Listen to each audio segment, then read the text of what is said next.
Graham, good to see you again.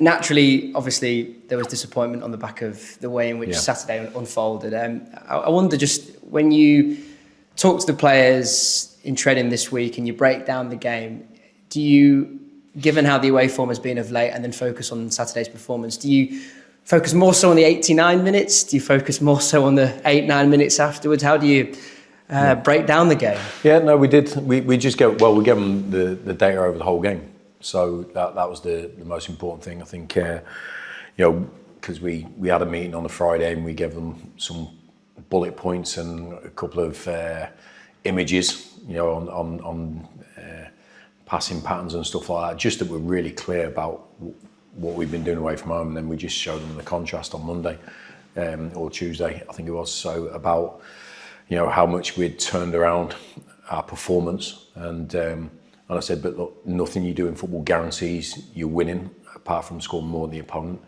But all this sort of stuff is what we were looking for, and it was more like our home form. It was more like our home performance, I should say.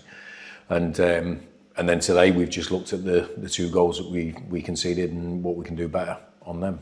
Because, like I said, we don't just sweep everything under the carpet. We like to have a positive outlook, and it's important that there's a contrast. But what we were looking for Friday night, what we actually produced on Saturday was what we were looking for. And if we can improve that 2 balls in our box, basically, that's what it was. Because even after the equaliser, the pattern of the game stayed the same. We were still on top. We still more aggressive than the opponent. They just put 2 balls in our box, which we didn't deal with. And that's the long and short of it. So if we can fix that, which we like to think that it doesn't happen against us often, then our results should follow. How encouraging is that as a manager to, albeit the result didn't unfold the way you wanted it to, but to, I suppose, give that information on the Friday and see it play out the following day? The fact that they've taken on that information and there is a degree of transition within the group because of the January window, that information has been taken on board and put into effect. The biggest thing, I think, certainly for a manager or a coach, is that it's going in, the message is going in. And sometimes, when you're winning games or you're in the thick of it, you're sort of just on to the next game. But I just felt, so you don't actually look at the big picture, or you don't look at really deeply into the patterns of the performance. But we thought after the Wimbledon game, and we had to sort of dig a bit deeper into it, and sort of rather look at just one game, look at the last 6 or 7. If there's a pattern there, and we found the pattern, and then we just tried to fix that, really, to break that. And I said to play, look, the life is, people talk about momentum in football a lot of the time, and confidence, but what happens if you're not confident or you haven't got momentum? When does it change? It changes in your mind, and you can make a load of choices. You can choose to change your life right now. That's it. You can be dragging the past forward and going, oh yeah, but we've not done this, or just draw a line in the sand and say, we decide to do this from now on. And that's what the players did on Saturday. So for me, to be able to go out and show that confidence and that performance was a great testament to the players' mentality.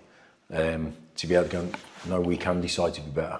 And that I think that's really powerful. I believe going forward that you have a real say and a real determination to dictate your life, really, and your performance. And I think that a lot of it is within your control. And what we saw on Saturday was a lot of control over how we played. And I thought it was, if we'd have won that, like I said, if we'd have won that game 1-0, I think that would have been our best all-round performance of the season away from home, without a shadow of a doubt, because of how controlling it was. And it is a tough place to go anyway. So, but we're in the results business. But I think looking forward, that sort of performance will stand us in good stead if we can keep repeating it. That psychology, the mentality of the game, and I think about the last 18 months from the start of last season, maybe even prior to that, actually. Yeah. How big a staple has that been of, I suppose, your time at Bradford City and the way you've harnessed this group? The mental aspect of the game and putting the physical, the ability aspect of the game to one side, but just, I suppose, giving players that scope within their frame of mind to apply themselves on the pitch? I think I think it's, look, you need certain attributes to be a professional footballer, to be a professional football team, to win games, or to be able to be competitive. Fitness levels, organisation, all that sort of thing, but the psychology of sport and life, and certainly football, obviously comes into in both those spheres. I think it underpins everything. It underpins absolutely everything for me. I think, because I know from my own experience, it's ran my life basically, the psychological side of it.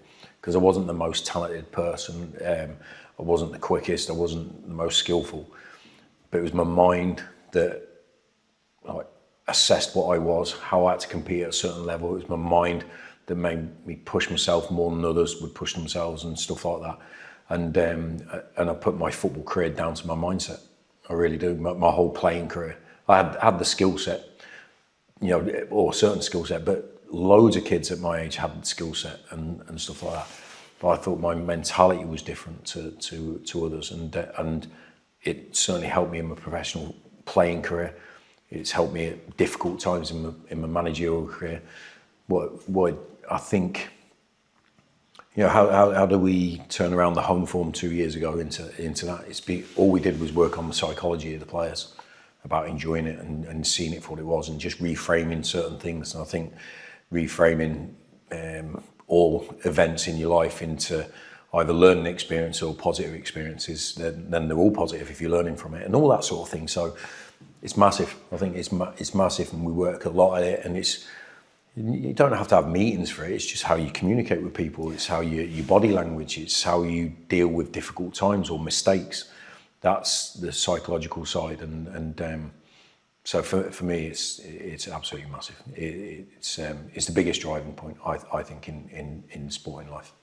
And with that being said, then, as we enter, I suppose, the business end of the season, as we edge closer towards it, and given where you are in the table, your context, I suppose the carrot that's being dangled in front of you, trying to manage what will be external factors and pressures and hopes and ambitions, how do you then apply that psychological aspect of the game with this running ahead and what's ahead of you? Well, I think that's when you build up. So that's why we do what we do in pre-season, right? So when we get into the first or second game, we've got pre-season to fall back on, to use as reference points to events. So remember this day, that event. And then once you get into this stage, you've got 30 odd games to refer to, and 30 odd performances from individual players. Or so when we had the meeting on Friday, we weren't giving them our data compared to anyone else in the league. We're giving them our data compared to us, what we can do. You know what I mean? So it's not, we're not showing this what Man City do. Yeah. Let's go and do this. It's like, we've already done this. So what's stopping us from doing it again? And I think, so it's achievable. And when something is progressive, I think it's the biggest motivator, when you're constantly progressing. And I think if and when you get to these stages, like we did at the end of last season, we didn't change anything, even going into the last game where it was nearly all or nothing. We didn't change anything. We just didn't change our message. We didn't even talk about what the prize was or anything. We just talked about our performance on this game, and look how many times we've done it this season. And I think that, I think when you're experienced, I think your experience can be a killer, or it can help you, because it's what you reference. Because your experience is your past, isn't it? By definition. So what are you looking back to? Your negative past or your positive past? And we prefer to look back to our positive past. And I think that when we get to the end of the season, and if we do have that carrot in front of us, then I think we'll have a lot of depth through our knowledge and our experience to be able to draw upon it in different challenges. Doesn't guarantee anything. That's the thing we like, and we speak to the players about this, even on Friday night. This will not guarantee that we will win tomorrow, but it will guarantee that we look like us. And that's the best opportunity to win. So, listen, let's hope we are in that at that sort of level when it comes around to it. And we've had to work hard to get that carrot in sight, and we have to continue to work hard. Yeah. Just to go back to something that you mentioned on Saturday after the game about, I suppose, taking the opportunity when the metaphorical foot is on the throat of the opposition, and you've got that opportunity to maybe kill the game. Is that something that you're looking at or continuously talking about, just getting those extra few goals to maybe put the game out of sight and shut the back door? Yeah, look, I think you saw the performance on Saturday. At 1-0, we didn't sit back. At 1-1, we didn't sit back. I mean, and I don't think we're that type of team anyway. Look, there's certain things that we can do in a game at a certain stage to make sure we stay in front.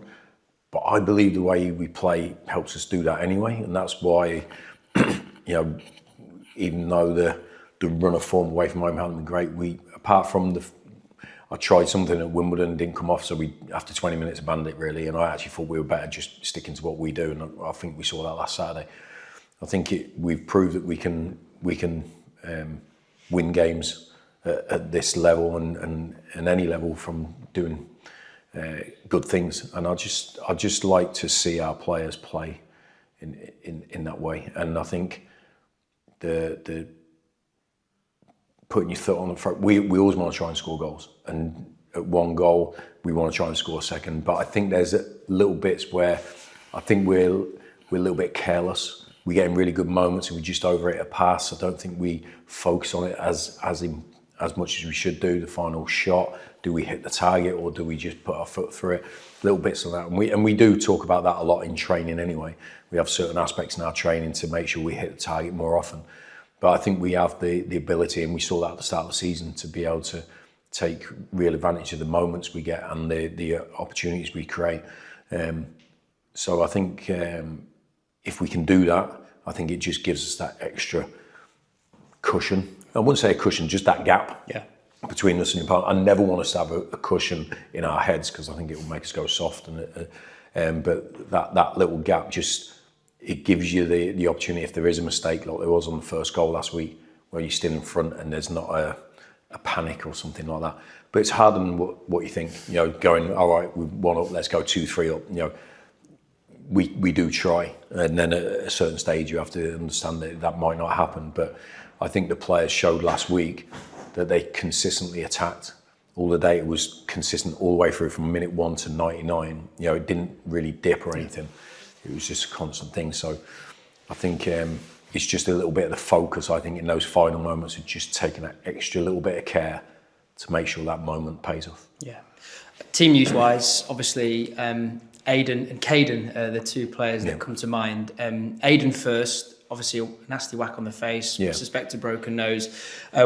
Is that the case, and is he available on Saturday? Yeah, he's got a broken nose, so he's been to see somebody yesterday. He's getting a mask made to fit as Tyreek did previous. So whether that comes in time for Saturday, we're waiting to see. We're obviously trying to, but they're quite good then, because I remember when Tyreek had his, apart from the discomfort or having something around your eyes, it's actually really good and it's really strong and protective, and it gave him a lot of confidence to go and play.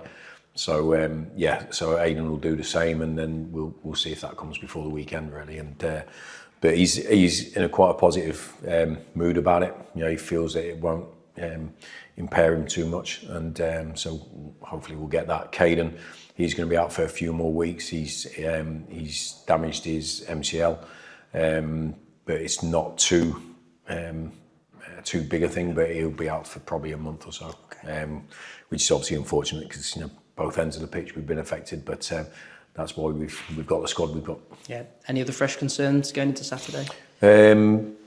No, I think it was only those. Yeah, it's just those two. So Aiden part trained with us, apart from the opposed stuff, because the competitive stuff, because of we haven't got the mask yet. Caden's just been the medical team, so everyone else was out training. Obviously, Leyton Orient for you next. A team that you've played already this season, of course. A team as well that obviously playoff final last season and now find themselves at the other end of the table, which I guess goes to show how quickly football can change. But still, with Richie obviously in charge there, it would be a challenging prospect for you, no doubt. Yeah, look, I think, you see what's happening. Look at the Premier League last night.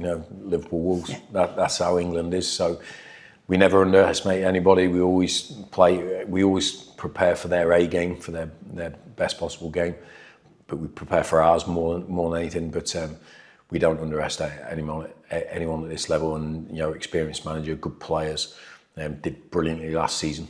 So we're obviously we played down there just before Christmas and lost. So it'll be a tough game. We've got a great record at Valley Parade. We want to maintain that. So we have to make it tough for them. I think they'll know they're coming to a tough venue, but I think we can take great confidence from our home record plus our last performance, even though it was away from home. I think the players are in a good spot. We have to just keep our foot down.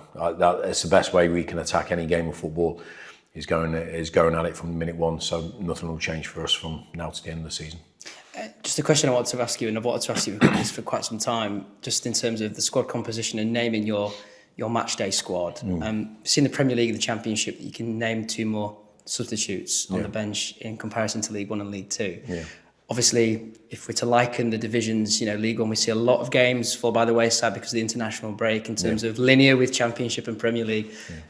Should it be the case now that League One and League Two teams follow suit in terms of Championship and Premier League, and being able to name 2 more substitutes on your bench? I think so. Yeah, I think so. I don't see the difference between the Championship and League One, Two. Obviously, there's levels and everything, but not in the amount of games we play, the tempo of the games, the squad sizes. Everyone's allowed to have 22 senior players added on to the young players you might have as well. If the players are in the squad, I don't see why not. I don't know the reasons why it's different to the Championship and Premier League, but I think it would be beneficial because I think we've got a strong squad. I think the tempo of the games now, because they each year, and I think they're going to do it again in the summer. They're finding ways to speed up the game. So there's less breaks and less more ball in play time and stuff like that. And actually how we play, obviously we want to play at a fast tempo, but I just think the tempo of the games in general for everybody is higher and higher and higher, and the breaks are getting shorter and shorter and shorter. So I think it would be the natural progression for us to match the Championship and the Premier League and have similar size benches. I don't really see why we shouldn't, to be honest. Yeah. And finally, obviously, this Saturday's game is the club's community foundation game as well. We've seen in recent past how important that is to both the foundation and the football club. Yeah. And then within all of that as well, Ian Ormonroyd is calling time on his chief executive role of the foundation. I think it's 27 years he's been in charge. So with all that in mind as well, an important day in that regard. It is, yeah. I think we're obviously a football club, a football team, but we represent so much more in the city of Bradford. And I think the side, on both sides of the club is a community arm, and we have to support and help the whole community of Bradford. They support us.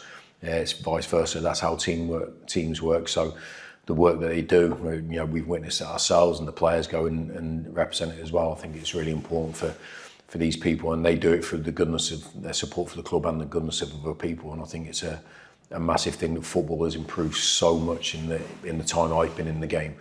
It was very little when I first started, but now they take it seriously and they try to get that wider coverage of their community and their support. So and fair play to him. He's had a great career as a player, and what he's done for 27 years. I didn't realise it was that long. He deserves great credit. He's a great guy, isn't he? So we wish him well. Thank you, Graham. Thanks, mate. When you talk about in training and analysis of sticking to the points that's what you do, that's how we play. Does that make it easier in that you're not confusing the players, you're not complicating it for them? They know the basics, and then it's just added bits for each club that you play. Yeah, I think so. I think there's so many other different offshoots about being consistent with how we play and stuff. And I think recruitment for one. I think we've been reasonably good on recruitment for the last 18 months, 2 years in windows, because we all know what we're looking for and how we're going to play and how we're going to perform and stuff like that. So I think if you get chopping and changing all the time, I think there'll be a confusing factor on that side of it, and we don't want to do that. But certainly with players, I knew as a player, you know, the clearer the message, the more consistent it was. It just gave you comfort, and and if it's something that's achieved success, then it gives you more confidence to continue to do it. I think if it's not working or it doesn't work over 1 or 2 games, I think then you try even harder. If it doesn't work for like 2 or 3 months, then you have to like be pragmatic and try and change certain things. But I think going from one extreme to another I think it's confusing for players. I think it's certainly confusing for the recruitment people when if that happens. So I think it enables us as well. And I've said this in the past, like even last week, it enables us to quickly identify issues. Because we know how our game works inside out, in and out of possession. So if there's something that goes wrong, we can find the issue straight away. We can come up with a solution. And we got a solution on our analysis clips. You know, we just show the players, remember when you did this, and when we did it. So sometimes they might go, I don't think I can make this. And then you just put up 6 clips of them making it. And then you go, that was you, that was. And then it's just bang. And it gives them the confidence to go and do it. So I think for me, our consistency over the last 18 months has underpinned anything we've done in the league, without a shadow of a doubt. And presumably that helps as well with a run of poor results away from home. That you can stop that becoming a big thing in the player's mind by saying, look at what you're doing. Yeah, that's the thing. I think, look, we try to keep everything in context so we don't get carried away when we're like, top of the league and, unbeaten for so long and won so many games. We don't get carried away with that. We like the positive energy it gives and the sort of buoyancy that's around the club, but we don't get too far ahead of our station. I think we understand the longer term challenge of being at this level for us at the first time. But I think it's always important to sort of have those reference points for everybody, and so when you do have a difficult moment, they don't see a drastic change in your behaviour and your messaging, in how we train and all that sort of thing. I think because the games are the most different things that you do.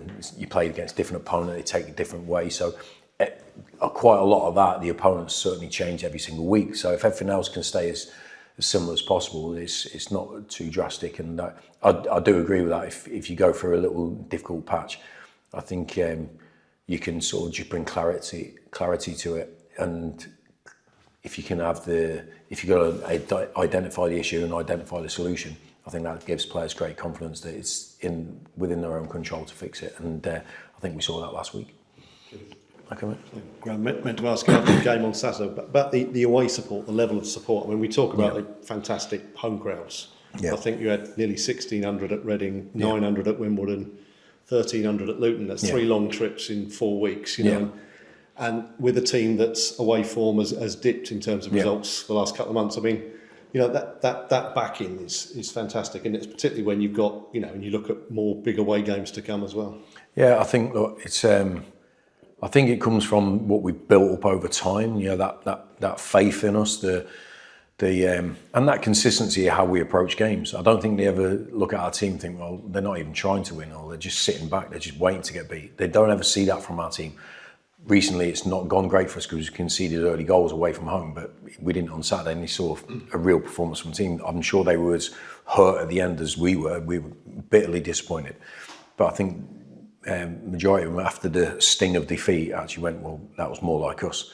And I think when we play like us, I think the support can identify with that team. I think they see the effort, the commitment, and actually good skills and ability as well. So I think it's important for us to showcase that. I think the Wimbledon game especially, I remember speaking to Jamie, I've never done it, but it's the first time I've actually apologised to the support for our performance. Never done that because I never felt we ever meant to play badly, you know what I mean? But I just thought the commitment they've shown since January 1st all the way through, I think, the way we conceded the goals was really poor. So I think they understand, and because we talk about, we know we're not perfect, we know we've got a lot of imperfections, but we always try. I think they can identify with that, and their support is brilliant to see. And we like to think that we've given them really good moments away from home as well. even this season, in the cup, Blackburn, Stoke, Cardiff away, all these games, and I know as a supporter, you don't want to miss those times. You might have to go through a couple of bangs on the nose, but you don't want to miss that one where that was the one I didn't go to. And I think our fans are always excited about what they potentially might see. I think we give them that, and I think they respond to that. So their backing is fantastic. The players love it. I think we bring an energy to a stadium as well, both on and off the pitch. So I think even the home team and support will actually go, well, this is more like it. There's a bit of edge to it, and I think us as a team bring an edge, and I think certainly our support bring an edge as well. So hopefully we can win more games from away from home as much as we did at the start of the season. And as you said, you apologise to the supporters after Wimbledon, and then nearly 1,600 turn up over 200 miles the following Saturday. That's that backing, that faith again. Isn't it? Yeah, that's it. I think that's it. And look, it's so much. It's appreciated so much by us, and it does give us an extra responsibility in ourselves to go out and perform and give them what they want. And like I say, we are imperfect, but as long as our effort is right and our commitment to the game is right, then I think they'll always back us, as we saw on Saturday. I think they backed us all the way through. But listen, the pain of defeat hurts us all, and we're all sharing that on Saturday. But also the opposite side of that, we all share the good times as well, and let's look forward to them. Obviously, found out this morning the Port Vale game has been moved next week. Is that going to have much of an impact in your preparations? No, I think we had the opportunity. I think they got in contact with us 10 days ago, obviously saying that if they won, we could change the game. We could change it now if we want, but I said, look, we'll keep it a Tuesday, but we can, because if it changes to Wednesday, it's not a problem at all. It doesn't really change anything apart from our recovery from that to the next game, the actual in between the training times. It doesn't change anything really. So so it's just one of those things where you just have to adapt, but I don't think it's a major problem, to be honest. I read somewhere that I think it was probably one of these bookies, had done an analysis of the fixtures of the remaining games of the teams in the top 10. Right. And apparently you've got the, inverted commas, easiest running of the playoff contenders. I mean, right. Does it look easy? I haven't even looked at it. I'll be honest. I don't, honestly. So, listen, I know who we've played twice, so that narrows it down. So, honestly, we just focus on front. Look, as long as it ain't coming from us that we're saying that, or anyone in our club saying that, then it's fine. Look, there's the media, the bookies, all that sort of thing. It's interesting. It's good to talk to, but listen, the day a computer decides football results, then we might as well bugger off home and play on our computers. So, the game's played by humans. Anything can happen, as we've seen every season, every year. We have to, like I say, work exceptionally hard to even do where we are right now. It hasn't been easy for us. I think there's a lot in football when you get to this stage and people start looking for comfort in the future games where we've got this many home games, or we're this many points clear, and they're looking for comfort so they can maybe take a step back. I think it's a complete negative. I'd rather just go, everything is going to be hard, everything is achievable. Let's just keep thinking about that.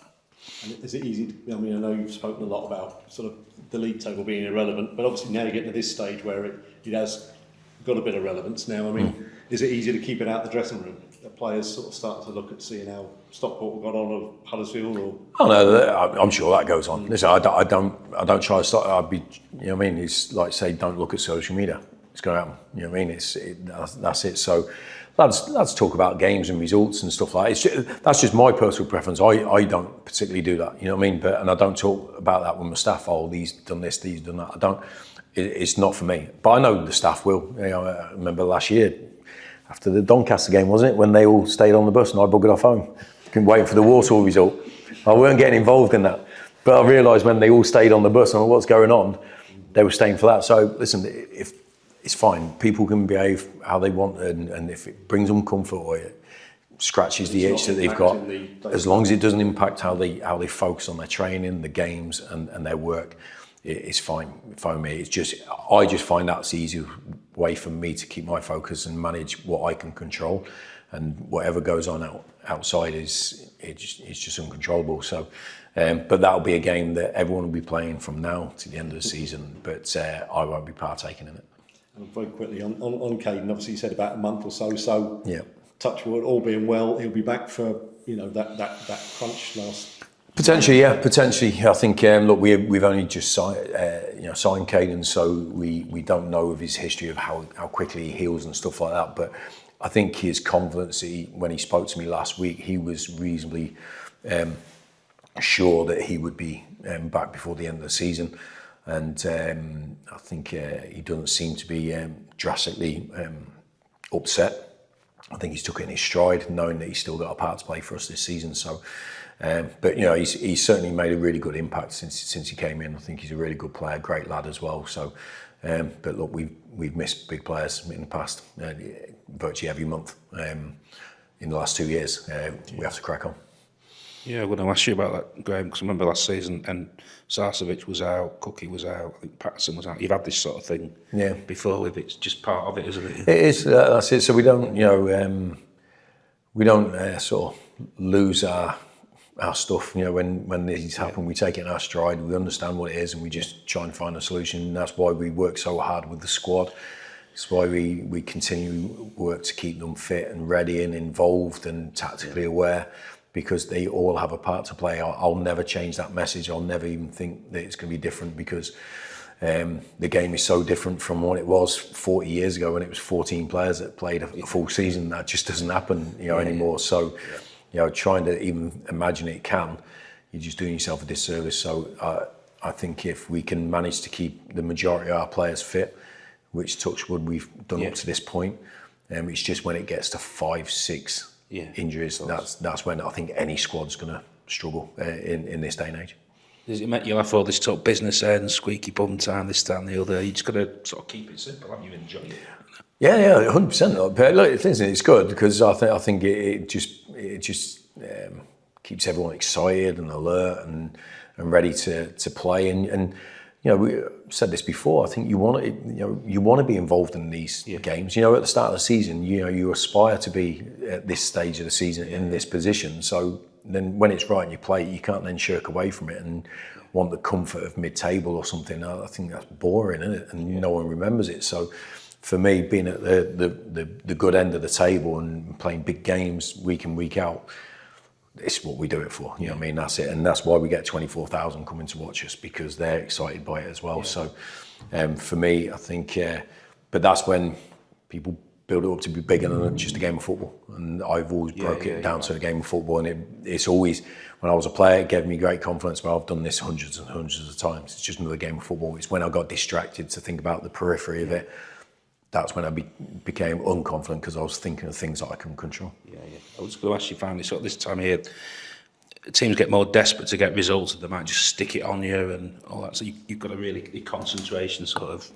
Look, everyone's desperate for points. That's it. I think everyone, I think the reality of where you are in the league, for wherever you are, is right in front of you. You don't have to sort of look too far forward for it. So I think the motivation for all teams, certainly since the invention of the playoffs, keeps the whole season alive for everybody. I think it's massive. So I think that's why we work in a certain way, so our consistency is good. It's no good just peaking and having big troughs, because ultimately it's over 10 months. But certainly for us, 8 months ago, or even a week after winning promotion last season, if we'd been offered 4th position, with 12 games to go or something, we'd have snapped our hands off and been excited about it. So let's stay excited.